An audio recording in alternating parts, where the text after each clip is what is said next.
গাজীপুরে ফ্ল্যাট বাসা থেকে স্ত্রীর গলা কাটা মরদেহ উদ্ধার, গুরুতর অবস্থায় হাসপাতালে ভর্তি স্বামী।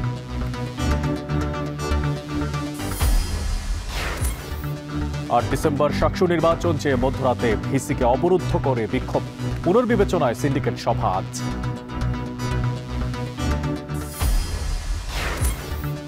বিশ্ববাজারে চিনির দাম কমার প্রভাব দেশি বাজারে, খাতুনগঞ্জে প্রতি কেজি বিক্রি 90 টাকায় খুশি ক্রেতারা।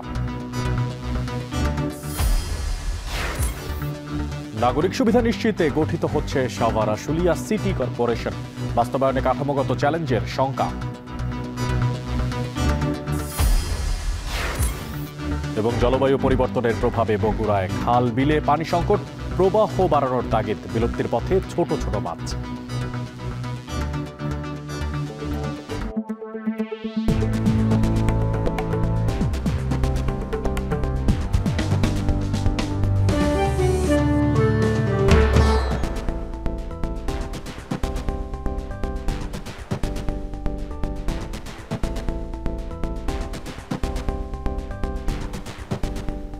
সবাইকে স্বাগত জানাচ্ছি এখন জনপদে। আর পুরো আয়োজনে আপনাদের সঙ্গে থাকছি আমি মশিউর অনেক।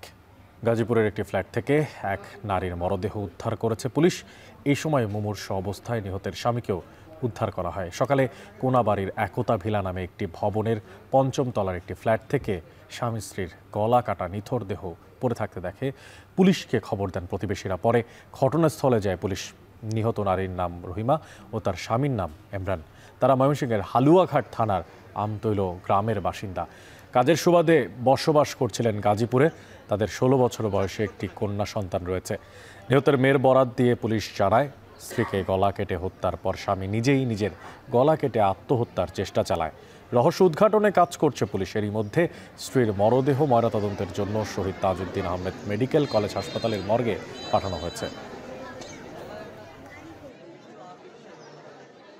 শাহজালাল বিজ্ঞান ও প্রযুক্তি বিশ্ববিদ্যালয় ছাত্র সংসদ নির্বাচন অনুষ্ঠিত হবে 17 ডিসেম্বর।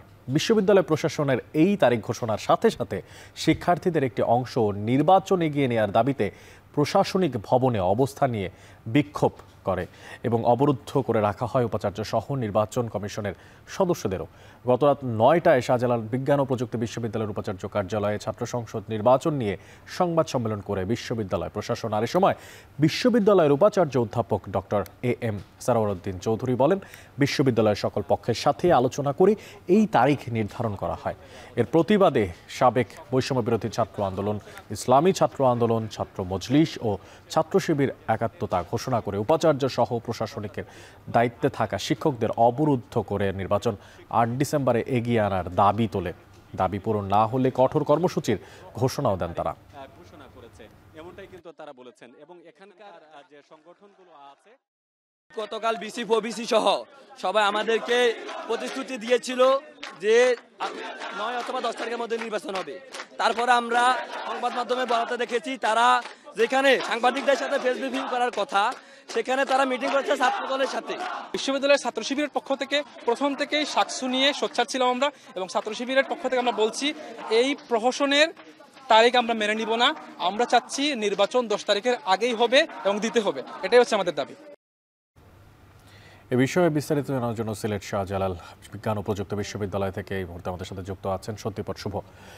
শুভ, আপনার মাধ্যমে জানতে চাই আসলে নির্বাচন এগিয়ে আনার বিষয়ে শিক্ষার্থীরা কি বলছেন, আর সিন্ডিকেট সভা কখন নাগাদ শুরু হতে পারে, কি তথ্য আছে আপনার কাছে?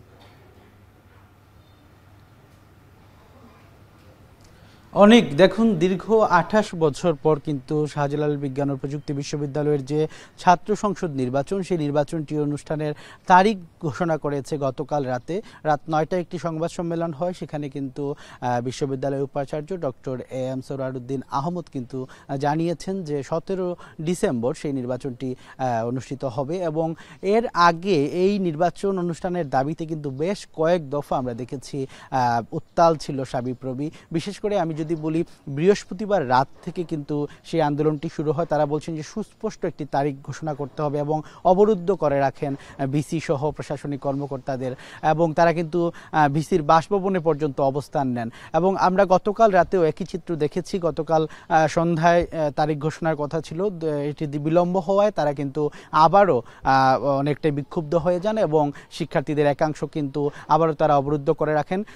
তারই ফলশ্রুতিতে রাত 9টার দিকে কিন্তু নির্বাচনের তারিখটি ঘোষণা করা হয়। এবং আপনি যেমনটি জানতে চাচ্ছিলেন যে এই তারিখ ঘোষণার ফলে যেমনটি হয়েছে যে শিক্ষার্থীরা বলছেন, বিশেষ করে শিক্ষার্থীদের একাংশ শিবির সহ ছাত্র যারা রয়েছেন বৈষম্যবিরোধী ছাত্র আন্দোলন, তারা বলছেন যে এই তারিখটির ফলে বিশ্ববিদ্যালয় যখন বন্ধ হয়ে যাবে, অর্থাৎ শিক্ষার্থীরা যখন ছুটিতে চলে যাবেন, তখন এই তারিখটি ঘোষণা করা হয়েছে বা এই তারিখে আসলে ভোটারদেরকে পাওয়া নিয়ে তারা শঙ্কা প্রকাশ করেছেন। তাই সেই জন্যই তারা বলছেন যে যেভাবেই হোক ডিসেম্বরের প্রথম সপ্তাহে অথবা 10 তারিখের মধ্যে কিন্তু এই নির্বাচনটা দিতেই হবে।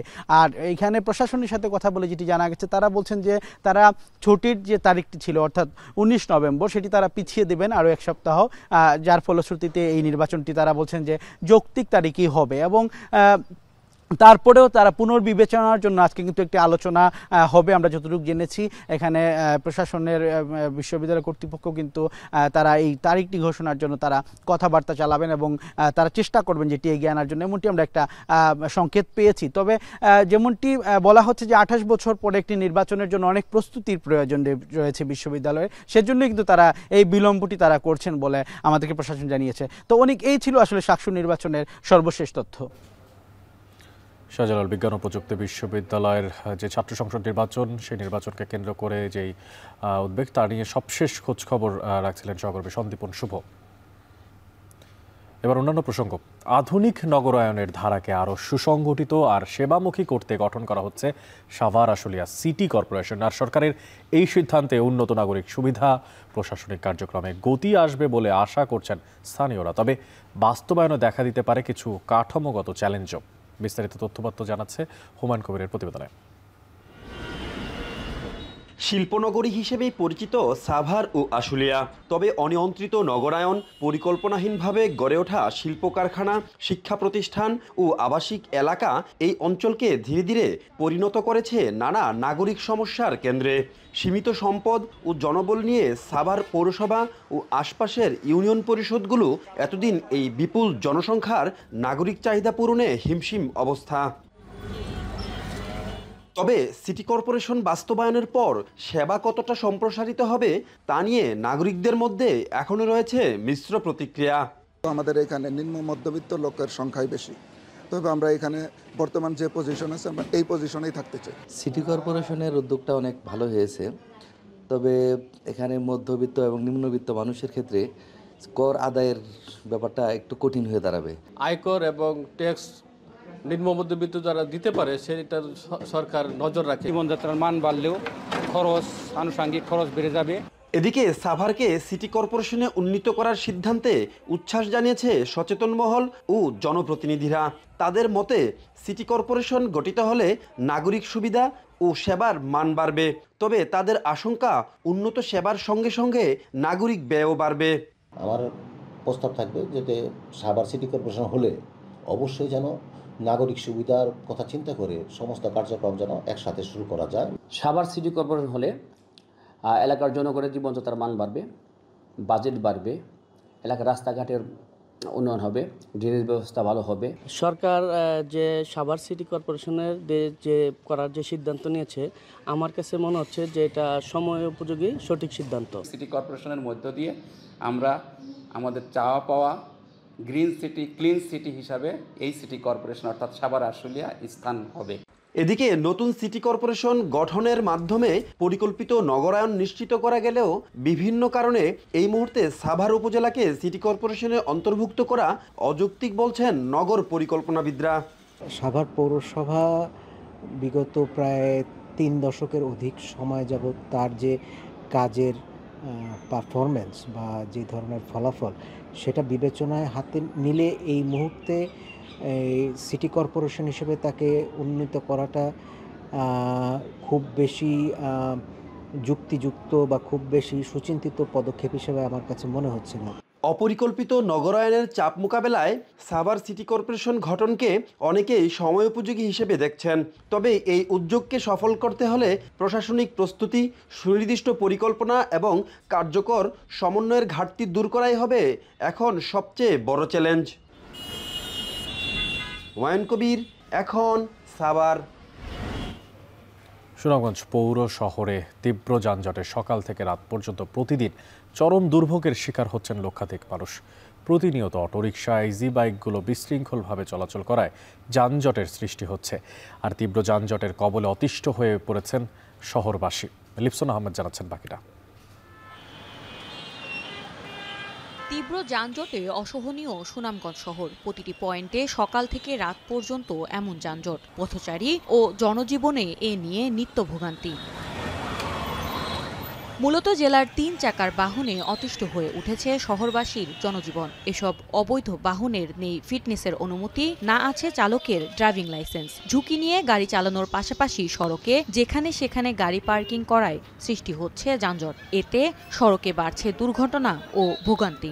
আমরা আগে যেখানে অফিস টাইমে যাইতাম 5 মিনিট বা 10 মিনিট লাগতো এরকম, এখন সেই পথ যাইতে লাগে 1 ঘন্টা থেকে 2 ঘন্টার মতো লাগে। আমরা চাই দ্রুত এটার একটা সমাধান হোক, অবৈধ যানবাহন যাতে বন্ধ হয় এবং নিরাপদ সড়ক চাই। অতিরিক্ত গাড়ির চাপের কারণে, এছাড়াও দেখা গেছে যে অনেক বাইরে থেকে অবৈধ অটোগুলো আসে, তার কারণে আমাদের রাস্তাতে জ্যাম পড়ে যায়। অটোরিকশা দ্রুতগতিতে বৃদ্ধি পাওয়ার কারণ হলো যে অন্যান্য শহরগুলোতে অটোরিকশা সরকার উচ্ছেদকে দিচ্ছে, কিন্তু জেলা শহরগুলোতে এসবের কোনো কার্যক্রম আমাদের চোখে পড়তেছে না। সুনামগঞ্জ পৌর কর্তৃপক্ষ বলছে, পৌরসভা থেকে 1300 ইজি বাইক ও 1300 ব্যাটারি চালিত রিক্সা লাইসেন্স দেয়া হলেও বাস্তবে তার চিত্র ভিন্ন। পুরো শহরে প্রায় 4000-এর বেশি এসব অনিয়ন্ত্রিত বাহন চলাচল করছে। এতে শহরের আলতাফ স্কয়ার পয়েন্ট, থানা পয়েন্ট, কোর্ট পয়েন্ট সহ প্রায় 13টি পয়েন্টে প্রতিনিয়ত যানজট লেগে থাকছে। যদিও অবৈধ বাহনগুলো দ্রুত জব্দ ও যানজট কমাতে নানা উদ্যোগের কথা জানান এই কর্মকর্তারা। অটোরিকশা এবং ইজি বাইকের যে বিষয়টা আছে, সেটাও আমরা জেলা প্রশাসক মহোদয়ের সাথে কথা বলে, এসপি মহোদয়ের সাথে আলোচনা করে আমরা দেখি অভিযান করে আমাদের যে লাইসেন্সের বাইরে যে সকল অটোরিকশা বা ইজি বাইক আছে সেগুলোকে জব্দ করার বিষয়ে যদি কোনো কার্যক্রম করা যায় আইনগত বিষয়, সেটা আমরা। ইজি বাইক আমাদের এই সদরে চলছে এবং যেগুলোর বৈধতা সাবেক মেয়র মহোদয় দিয়ে গিয়েছেন, এগুলো প্রত্যেকটা ডান পাশ দিয়ে স্থায়ীভাবে বন্ধ করার জন্য আমরা মার্কিং করছি, যাতে করে ডান পাশ দিয়ে যাত্রী উঠতে এবং নামতে না পারে, শুধুমাত্র বাম পাশ দিয়ে উঠবে এবং নামবে। এতে করে যানজট যেভাবে কমে আসবে। যানজট দ্রুত নিরসন করে 22.17 বর্গ কিলোমিটার পৌরসভার সৌন্দর্য ফেরানোর দাবি অঞ্চলের মানুষের। এখন সুনামগঞ্জ। ঢাকা চট্টগ্রাম মহাসড়কের নারায়ণগঞ্জের ঠিক সিদ্ধিরগঞ্জে সড়ক ও জনপদ কার্যালয়ের সামনে দাঁড়িয়ে থাকা একটি মিনিবাসে অগ্নিসংযোগের মতো ঘটনা ঘটেছে। সকাল 6টার দিকে এই অগ্নিসংযোগ হয়। পুলিশ জানায়, শুক্রবার রাতে চালক বাসটিকে স্থানীয় সড়ক ও জনপদ কার্যালয়ের সামনে দাঁড় করিয়ে রেখে চলে যায়। পরে শনিবার সকালে বাসটিকে হঠাৎ আগুন দেখা গেলে স্থানীয় লোকজনের খবরে ফায়ার সার্ভিসের সদস্যরা দ্রুত ঘটনাস্থলে পৌঁছে আগুন নিয়ন্ত্রণে আনেন। অগ্নিকাণ্ডে বাসের সিট ও গ্লাস পুড়ে গেলেও কোনো প্রাণনাশের ঘটনা ঘটেনি। ঘটনাস্থলে তখন যাত্রী বা চালক কেউ না থাকায় বড় ধরনের কোনো ক্ষয়ক্ষতির খবর পাওয়া যায়নি। অগ্নিকাণ্ডের কারণ তাৎক্ষণিকভাবে নিশ্চিত করা সম্ভব না হলেও এটি যান্ত্রিক ত্রুটি কিংবা অন্য কোনো কারণেও হতে পারে বলে জানিয়েছে পুলিশ।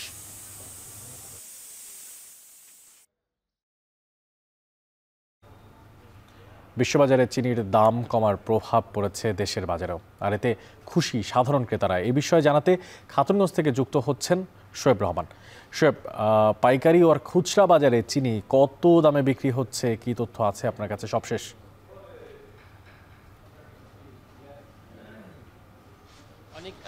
বিশ্ববাজারে কিন্তু চিনির দাম গেল কয়েকদিন ধরেই কমছে এবং এই চিনিটি মূলত বাংলাদেশে পুরোপুরি আমদানি নির্ভর একটি পণ্য, যে কারণে বিশ্ববাজারের দামের সাথে দেশের বাজারেও কিন্তু তার প্রভাব জড়িত রয়েছে। এবং যেহেতু কয়েক মাস ধরে চিনির দাম বিশ্ববাজারে কমেছে, দেশের বাজারেও কিন্তু সেটি ক্রমাগত দাম কমছে। এবং আজকের পাইকারি বাজারে চিনি বিক্রি হচ্ছে 90 টাকা কিংবা 90 টাকা থেকে সামান্য কিছুটা কমে বিক্রি হচ্ছে।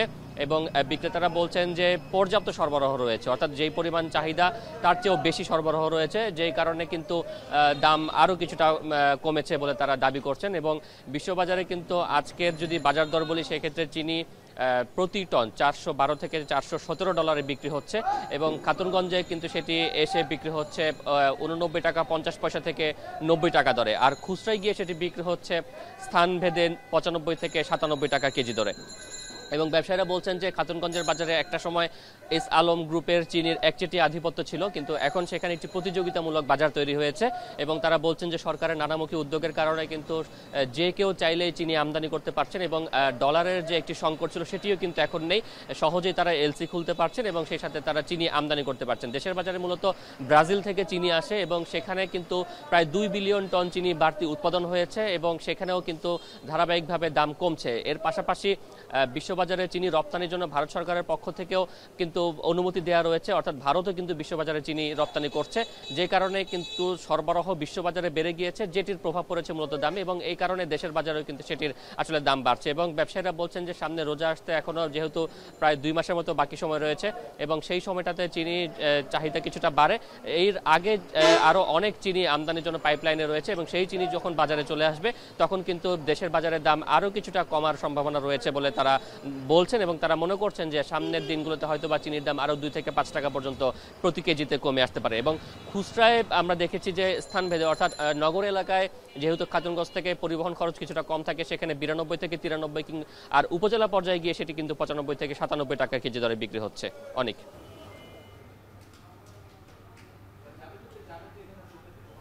আমাদের সঙ্গে খাতুনগঞ্জ থেকে যুক্ত ছিলেন শোয়েব রহমান, যারা ছিলেন চিনির দামের সবশেষ খবরাখবর।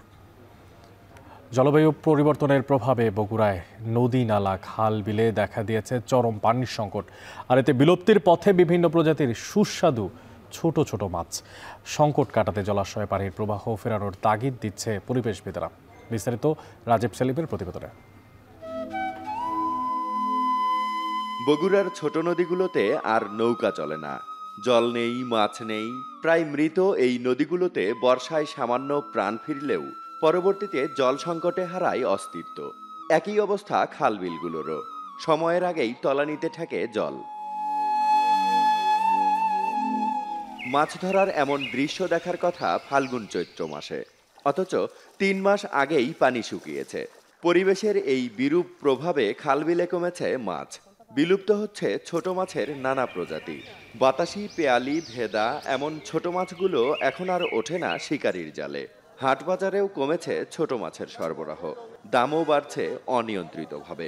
আগের মতো ভাই আর পানি হয় না, মাছ হয় না। আগে যেরকম মাছ পানি হচ্ছিল, আগে দুধ মানে পানি সবসময় থাকিছিল। চৈত মাসত শুকানোর কথা, সে পানি কাতি মাসতেই শুকিয়ে গেছে। আর নদীতে মনে করেন বড় বড় মাছ আসছিল আগে, এখন তো নাই। নদীর জল, মাছের অভাবে জীবিকা সংকটে জেলে সম্প্রদায়। জলবায়ু পরিবর্তনের প্রভাবে দিশেহারা জেলে জীবন। পূর্বপুরুষের পেশা ছেড়ে ভিন্ন পেশায় জীবিকা খুঁজছেন অনেকেই। মাছ পাচারি, কাওয়াঘাটা, সরেলি এগুলো মাছ প্রচুর পাওয়া যাচ্ছিল, শুকিয়ে যাচ্ছে, এখন আর পাওয়া যায় না। আগে যে মাছ মারছি এখন মনে করেন যে সে মাছ না, এখন মনে করেন যে বিল হয়ে গেছে আর নদী নাই। সে নদী আনা খুঁড়ে পাইলেও না ভালো হলোই নি। আমার জীবনযাপন খুব কষ্ট চলতেছে। ফসলে কীটনাশক সহ বিভিন্ন কারণে মাছগুলো হারিয়ে যাচ্ছে। স্বাদুপানির 260 প্রজাতির মাছের মধ্যে ছোট মাছ 143 প্রজাতির, এর মধ্যে 64 প্রজাতির ছোট মাছ বিলুপ্তির পথে। বিলুপ্ত প্রায় 19 প্রজাতির মাছ সংরক্ষণ করেছে সান্তাহার প্লাবনভূমি উপকেন্দ্র। নদী, নালা, খালবিল থেকে মাছগুলো হারিয়ে গেলেও প্রজননের মাধ্যমে এখান থেকে আবারও পোনা সরবরাহ করা যাবে বলে জানান উপকেন্দ্রের বৈজ্ঞানিক কর্মকর্তারা।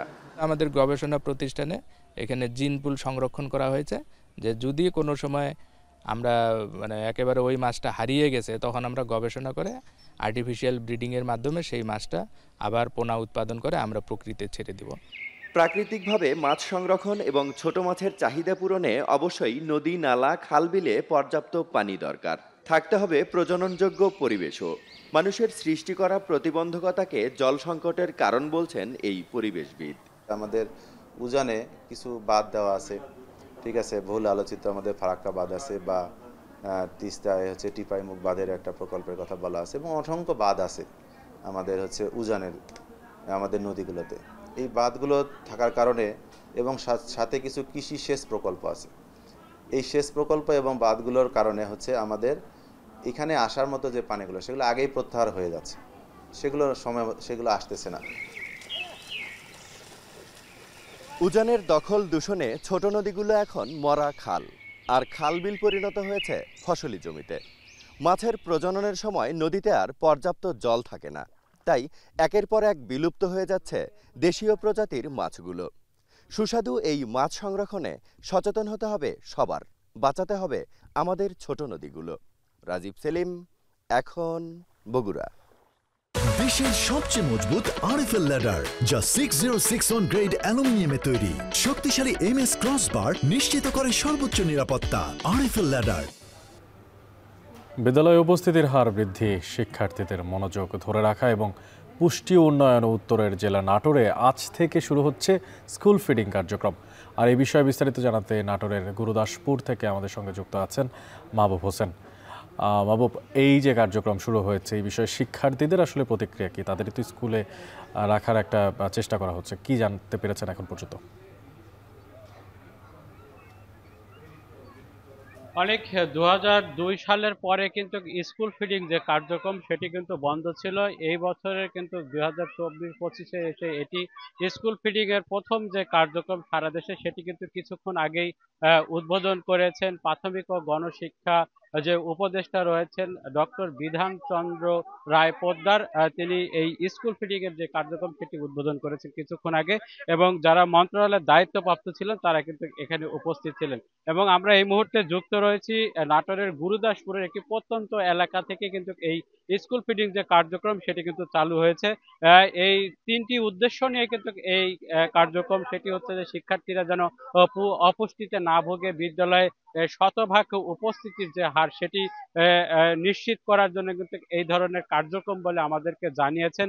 আপনাকে একটু জানিয়ে রাখি, আজকে থেকে নাটোরের থেকে কিন্তু সারা দেশের প্রায় 150টি উপজেলায় এই কার্যক্রম শুরু হলো। এখানে স্কুল রয়েছে 19,419টি স্কুলে, এবং শিক্ষার্থী রয়েছে এখানে 31,13,000 শিক্ষার্থী কিন্তু এই যে স্কুল ফিডিং এর যে কার্যক্রম সেটি এর আওতাভুক্ত হবে। প্রাথমিক এবং গণশিক্ষার যিনি উপদেষ্টা ছিলেন তিনি আমাদেরকে যেমনটি জানিয়েছেন যে পর্যায়ক্রমে কিন্তু এই সারা দেশে এই স্কুল ফিডিং এর যে কার্যক্রম সেটি কিন্তু চালু থাকবে এবং শুরু হবে। এই প্রকল্পটি 2027 সাল নাগাদ চলবে। আপনাকে আরেকটু জানিয়ে রাখি যে এই প্রকল্পের যে উদ্দেশ্য, 2024 সাল থেকে কিন্তু শিক্ষার্থীদের প্রাথমিক বিদ্যালয়ে যে উপস্থিতির হার সেটি কিন্তু কমতে থাকে, যার কারণে এই ধরনের প্রকল্প হাতে নিয়েছে মন্ত্রণালয়, এবং এই ধরনের প্রকল্পের মাধ্যমে বিদ্যালয়ে 80% বেশি শিক্ষার্থী এবং ঝরে পড়ার হার সেটি কমে আসবে বলে তারা আমাদেরকে এমনটি জানিয়েছেন।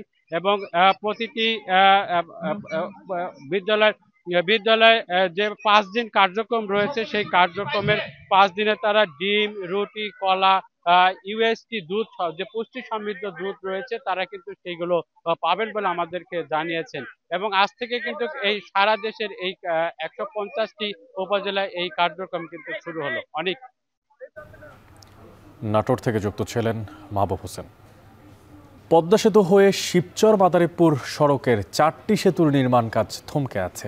ক্ষমতাচ্যুত গত সরকারের আমলে রাজনৈতিক ক্ষমতার অপপ্রয়োগ করে নিয়ম না মেনে কাজ শুরু করায় তৈরি হয়েছে এমন জটিলতা। তবে ভোগান্তিতে পড়েছেন স্থানীয়রা।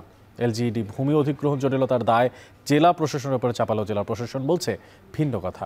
মাদারীপুর ঘুরে কাজী মনিরুজ্জামানের প্রতিবেদনে ছবি তুলেছেন সজীব খান। নদীর মাঝে কয়েকটি পিলার ঠায় দাঁড়িয়ে, নেই কোনো কর্মযোগ্য শ্রমিক ও প্রকৌশলী। সেতুটির কাজ শেষ হয়েছে মাত্র 40%। এরই মাঝে প্রকল্পের মেয়াদও শেষ। প্রায় 30 কোটি টাকা ব্যয়ে 90 মিটার দৈর্ঘ্যের শিবচর মাদারীপুর সড়কের কুতুবপুর সেতুর নির্মাণ কাজ এখন ভূমি অধিগ্রহণ জটিলতায় এভাবেই থমকে আছে। শুধু কুতুবপুর সেতু নয়, 40 কিলোমিটার এই সড়কে এরকম আরও 3টি সেতুর একই দশা। মরা আরিয়াল খান নদের ওপর এরই একটি নির্মাণাধীন ছিলারচর সেতু। 435 মিটার দৈর্ঘ্যের সেতুটি এখন স্থানীয়দের কাছে মরার ওপর খাড়ার ঘা। নতুন সেতু নির্মাণে ভেঙে ফেলা হয় পাশে থাকা পুরনো সেতু আর সংযোগ সড়ক, ফলে ভেঙে পড়েছে দুই প্রান্তের মানুষের যোগাযোগ ব্যবস্থা। বিরূপ প্রভাব পড়ে কৃষি ও ব্যবসা বাণিজ্যে। চরম ভোগান্তিতে দুই পাড়ের শিক্ষার্থীসহ স্থানীয়রা। 2 বছর ধরে কাজ বন্ধ, ঠিকাদারও নাই, কিছু নাই, আমাকে যাইতে একটু অসুবিধা। কৃষক ধরেন এক মন মালামালে 50 টাকা 80 টাকা 100 টাকা কেরান খরচ বেশি হইতেছে। কোনো গাড়ি এখানে আসতে পারে না, সেখানে ব্যান যোগে আমাদের এই মালামাল আইনা আমাদের পোষায় না। পড়ালেখা করতে যাইতে না, আমরা নিজেরা যাইতে পারি না, পড়ালেখা ক্ষতি হইতেছে, তারপর হচ্ছে ক্লাস অনেক মিস হয়ে যাইতেছে। ব্যাগটা হাতে করে নিয়ে আমার হাতে রিকে দিয়েছে, কি দাগ হয়ে গেছে বোঝা নিয়ে তারি না। চান্দেরচর আর হাকিমপুর সেতুর নির্মাণের প্রথম মেয়াদ শেষ। অধিগ্রহণ আর জমির শ্রেণী পরিবর্তন ঝামেলায় বন্ধ সেতু দুটির নির্মাণ কাজও। মুমূর্ষু রোগী নিয়ে বিপাকে পড়েন স্থানীয়রা। 4টি সেতুর নির্মাণ কাজ শেষ না হওয়ায় আয় কমেছে চালকদের। ক্ষতিগ্রস্ত জমির মালিকরা টাকা না বুঝে পেয়ে ভুগছেন হতাশায়। আগে ইনকাম করতাম 1800, আর এখন করি আপনার 400-500 টাকা। আমাদের যেই পাওনা এটাও তারা বুঝাই দিতেছে না, যে 5 জন নিয়ে যে বৈশা যে একটা কথা বলবে যে আপনাদের এই তারিখে দেওয়া হবে টাকা পয়সা বা এমন সময় দিবে, এরকম কিছু আমাদের বলা হয় নাই। আমার এই কোনো কাগজপত্র দেয় না, টাকা পয়সাও দেয় না, আর আমার এইভাবে কাজ চলতে আছে। সেতু নির্মাণে গাফিলতা নেই জানিয়ে জমির অধিগ্রহণ জটিলতাকেই দুষছে এলজিইডি। আর জেলা প্রশাসন বলছে ভূমি অধিগ্রহণে নিয়মের তোয়াক্কা না করেই প্রকল্পের কাজ শুরু করায় সৃষ্টি হয়েছে জটিলতা। জমি অধিগ্রহণ সংক্রান্ত জটিলতার কারণে কাজটি কোনো কাজে ধীর গতি, কোনো কাজ বন্ধ এই অবস্থায় রয়েছে। আমরা বারবার স্থানীয় লোকের সাথে চেষ্টা করেছি জটিলতা নিরসন করার জন্য। প্রত্যাশী সংস্থা প্রস্তাব না পাঠিয়েই হচ্ছে যে প্রকল্প সমাপ্ত করে ফেলেছে। সেই ক্ষেত্রে প্রত্যাশী সংস্থার কাছ থেকে এখন আমরা কিভাবে জমির মূল্য নির্ধারণ করে কি বর্তমান রেটে হবে না কি হবে সেটার বিষয়েও আমরা ভূমি মন্ত্রণালয়ে চিঠি লিখেছি। ভূমি মন্ত্রণালয়ের নির্দেশনা পেলে ওইভাবে আমরা ব্যবস্থা নিব। 4টি সেতুর মধ্যে 3টির মেয়াদ এরই মধ্যে শেষ। এতে কাজ হয়েছে গড়ে মাত্র 50%। সেতুগুলোর নির্মাণে ব্যয় ধরা হয়েছে প্রায় 141 কোটি 51 লাখ টাকা। সেতুগুলোর নির্মাণ কাজ বন্ধ থাকায় চরম ভোগান্তি পোহাতে হচ্ছে এই অঞ্চলের কয়েক লাখ মানুষকে। তাদের দাবি, সব জটিলতা কাটিয়ে দ্রুত সময়ের মধ্যে সেতুগুলোর নির্মাণ কাজ শেষ করবে কর্তৃপক্ষ। কাজী মনিরুজ্জামান, এখন মাদারীপুর। মৌলভীবাজারের বিভিন্ন পানপুঞ্জি এলাকায় খাসিয়া জনগোষ্ঠীর প্রায় 2.5 শতাধিক লোক ডেঙ্গু আক্রান্ত হয়েছেন। বস্তি এলাকার যারা খাসিয়া পানপুঞ্জিতে কাজ করেন তাদের মধ্যে এই ডেঙ্গু আক্রান্তের হার বাড়তে আর আতঙ্ক বিরাজ করছে। এ নিয়ে পাহাড়ি জনগোষ্ঠীদের মধ্যেও। এ নিয়ে বিস্তারিত জানাতে কোলাউড়া স্বাস্থ্যকেন্দ্র থেকে আমাদের সঙ্গে যুক্ত আছেন এম এ হামিদ, যুক্ত হচ্ছে তার সাথে। হামিদ, হঠাৎ করে ডেঙ্গু আক্রান্তের সংখ্যা বেড়েছে সেখানে, এবং এই বিষয়ে আসলে চিকিৎসকরা শেষ পর্যন্ত কি বলছেন, কি পরামর্শ দিচ্ছেন জানতে চাই আপনার মাধ্যমে।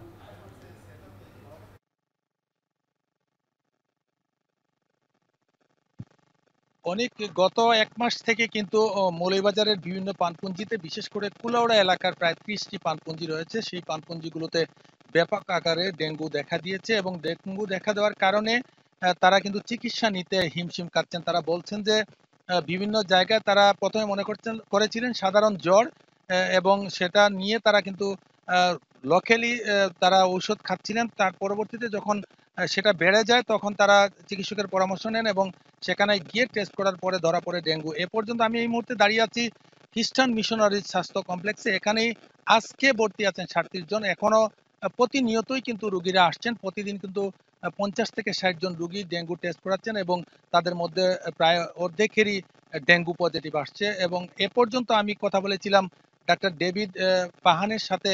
তিনি আমাকে জানিয়েছেন যে এ পর্যন্ত প্রায় 2 শতাধিক লোক এখানে চিকিৎসা নিয়ে গিয়েছেন। এছাড়া কুলাউড়া স্বাস্থ্য কমপ্লেক্সের স্বাস্থ্য কর্মকর্তা জাকির হোসেনের সাথে কথা বলেছিলাম। তিনি জানিয়েছেন যে কুলাউড়ায় এ পর্যন্ত 20 থেকে 30 জন চিকিৎসা নিয়েছেন এবং আজকেও 7 জন ভর্তি আছেন। বড়লেখা স্বাস্থ্য কমপ্লেক্সে খোঁজ নিয়েছিলাম, সেখানেও 1 জন ভর্তি আছেন। আমি সার্বিক বিষয় নিয়ে কথা বলেছিলাম সিভিল সার্জন ডাক্তার মামুনুর রহমানের সাথে। তিনি কিন্তু কোনো সদুত্তর দিতে পারেননি।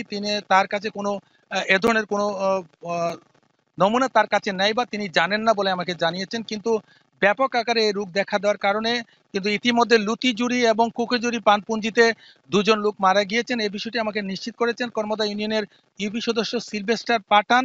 তিনি বলেছেন যে তার একটি ভাইও কিন্তু ডেঙ্গু রোগে আক্রান্ত হয়ে মারা গিয়েছেন। তাদের সবার দাবি যে যত তাড়াতাড়ি সম্ভব স্বাস্থ্য বিভাগ সেদিকে নজর দিবে এবং তাদের সুচিকিৎসার ব্যবস্থা করবে। এই ছিল পুরোলা থেকে ডেঙ্গু রোগী নিয়ে সবশেষ। অনেক মৌলভীবাজার থেকে যুক্ত ছিলেন এম এ হামিদ। জামালপুর 2 আসনে বিএনপির মনোনয়ন পুনর্বিবেচনার দাবিতে সড়ক অবরোধ করে মানববন্ধন করছে সাবেক মন্ত্রিপরিষদ সচিব এএসএম আব্দুল হালিমের সমর্থকরা। আর এই বিষয়ে জানাতে ইসলামপুর থানা মোড় থেকে যুক্ত হচ্ছেন জুয়েল রানা। জুয়েল, মানববন্ধনে অংশগ্রহণকারীরা কি বলছেন জানতে চাই আপনার মাধ্যমে।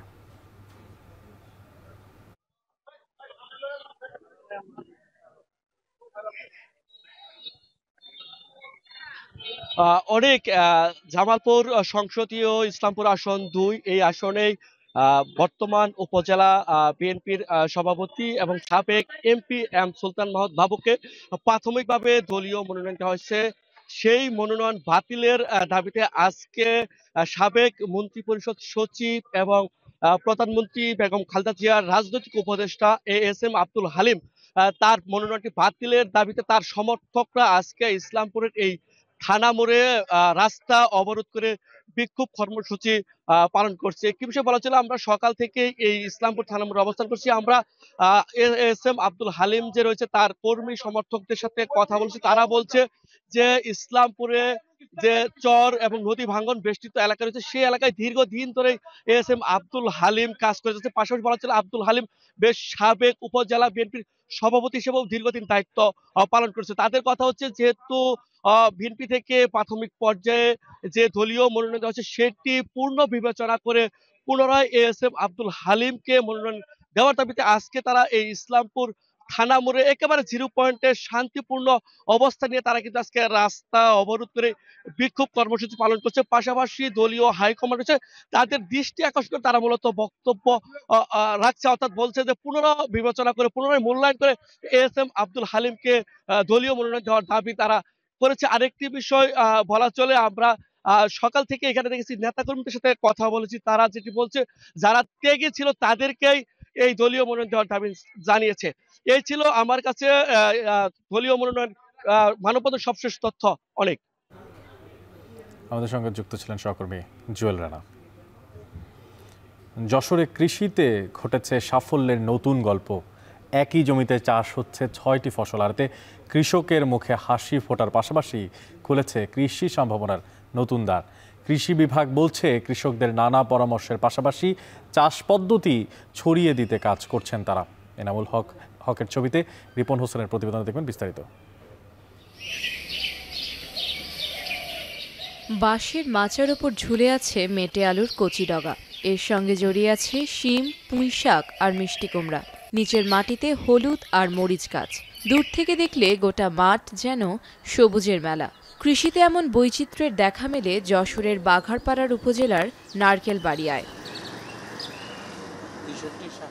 নারকেলবাড়িয়ার কৃষক অনুপ কুমার দাস 15 বছর ধরে করছেন চাষাবাদ। তবে গেল 2 বছর শুরু করেছেন বহু ফসলি পদ্ধতির চাষ। একই জমিতে উৎপাদন করছেন 6 রকমের ফসল। জানান বিঘা প্রতি সব মিলিয়ে খরচ হয় 1.5 থেকে 2 লক্ষ টাকা, লাভ হয় তার দ্বিগুণ। এখন বর্তমানে আমরা এই পদ্ধতিতে চাষ করে অনেক লাভবান, যা খেয়ে খরচে আমাদের সারা বছর 1-2 লাখ 2.5 লাখ টাকা বিঘে প্রতি থেকে যায়। নতুন এ পদ্ধতিতে 2 ভাবে জমিতে ফসলের আবাদ করা হয়। প্রথমত গোল আলু, তরমুজ, মেটে আলু ও মিষ্টি কুমড়া বা শসা বা বরবটি বা করলার চাষ করা হয়। সাথী ফসল করা হয় হলুদ। এ পদ্ধতিতে চাষ করে কৃষকের মুখে ফুটছে হাসি, সংসারে ফিরছে সচ্ছলতা। অধিক লাভ হওয়ায় অনুপের মতো উপজেলার অনেকেই এই পদ্ধতিতে চাষ শুরু করেছেন। আমাদের জমিতে আগে 2 প্রকার সবজি চাষ হতো, এখন 6 রকমের সবজি চাষ হয়। খরচা বাদ দিয়ে মোট সংখ্যা 3 লক্ষ টাকা বেচা হলো, আবার বাদ দিয়েও আমাকে 1.5 লক্ষ টাকা থেকে যাবে পুরো ক্যাশ। তো এই মালচিং পদ্ধতিতে চাষ করার পরে এই জিনিসটাই বিশেষ করে বেশি অবলোকন করছি, ঝাল গাছ এখন আর মরছেই না। 46 শতকে 1 লাখ থেকে 1,20,000 এবং এই 3 মোট টোটাল বছর শেষে আমাদের টোটাল গড় মিলেই আমাদের ইনকাম আসে 2 থেকে 2.5 লাখ। কৃষি বিভাগ বলছে এভাবে চাষাবাদে একদিকে জমির সর্বোচ্চ ব্যবহার হচ্ছে, অন্যদিকে বাড়ছে আয় ও পুষ্টি নিরাপত্তা। বিভিন্ন সময় চাষিদেরকে বিভিন্ন বিষয়ে ট্রেনিং দিই, তাদেরকে বিভিন্ন পরামর্শ প্রদান করি এবং এই জমিটায় যেহেতু 4টা ফসল হয়, সাথে 2টা সাথী ফসল, এই যে প্যাটার্নটা এটা আসলে খুবই এতে আমাদের কিন্তু ক্রপিং ইন্টেন্সিটি যেটা আমরা বলি এটা বৃদ্ধি পেয়েছে। বাঘারপাড়া উপজেলায় 110 হেক্টর জমির মধ্যে বর্তমানে নারিকেলবাড়িয়া ও বন্দবিলা ইউনিয়নে প্রায় 40 হেক্টর জমিতে এই বহু ফসলি পদ্ধতিতে চাষ হচ্ছে। এখন যশোর। এসো যুবক মাঠে লড়ি, মাদকমুক্ত সমাজ করি, এই প্রতিবাদে সাভারের আশুলিয়া অনুষ্ঠিত হলো আরাফাত রহমান কোকোর স্মৃতি ফুটবল টুর্নামেন্টের ফাইনাল খেলা। গতকাল বিকেলে ধামসোনা ইউনিয়নের মাইঝাইল প্রাথমিক বিদ্যালয়ের মাঠে ফুটবলের এই ফাইনাল ম্যাচ অনুষ্ঠিত হয়। ফাইনাল খেলায় মুখোমুখি হয় বন্ধুমহল বনাম কাকরান একাদশ। আর মনোমুগ্ধকর এই খেলায় নির্ধারিত সময় 1-1 সমতা থাকায় নির্ধারিত সময়ের পরে হয় ট্রাইব্রেকার। শেষে 4-2 গোলে জয় নিয়ে মাঠ ছাড়ে কাকরান একাদশ। খেলা দেখতে বিভিন্ন স্থান থেকে হাজারো দর্শক মাঠে জড়ো হন। পুরো মাঠ জুড়ে ছিল উচ্ছ্বাস আর খেলোয়াড়দের প্রতি সমর্থনীতে প্রধান অতিথি হিসেবে উপস্থিত ছিলেন ঢাকা জেলা যুবদলের সাধারণ সম্পাদক মোহাম্মদ আইয়ুব খান। এছাড়াও ছিলেন স্বেচ্ছাসেবক দলের সাবেক যুগ্ম সাধারণ সম্পাদক হাজী আব্দুল মালেক সহ স্থানীয় নেতৃবৃন্দ। শেষ করছি এখন জনপদে, তবে যাওয়ার আগে শিরোনামগুলো জানিয়ে দিচ্ছি আরও একবার। গাজীপুরে ফ্ল্যাট বাসা থেকে স্ত্রীর গলা কাটা, মরদেহ উদ্ধার, গুরুতর অবস্থায় হাসপাতালে ভর্তি স্বামী।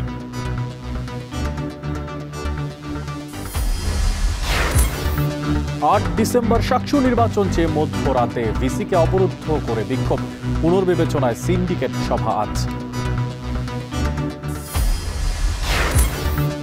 বিশ্ববাজারে চিনির দাম কমার প্রভাব, দেশি বাজারে খাতুনগঞ্জে প্রতি কেজি বিক্রি 90 টাকায়, খুশি ক্রেতারা।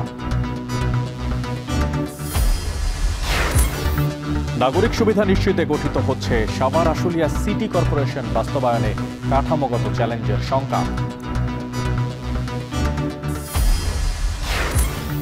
এবং জলবায়ু পরিবর্তনের প্রভাবে বগুড়ার খাল বিলে পানি সংকট, প্রবাহ বাড়ানোর তাগিদ, বিলুপ্তির পথে ছোট ছোট মাছ।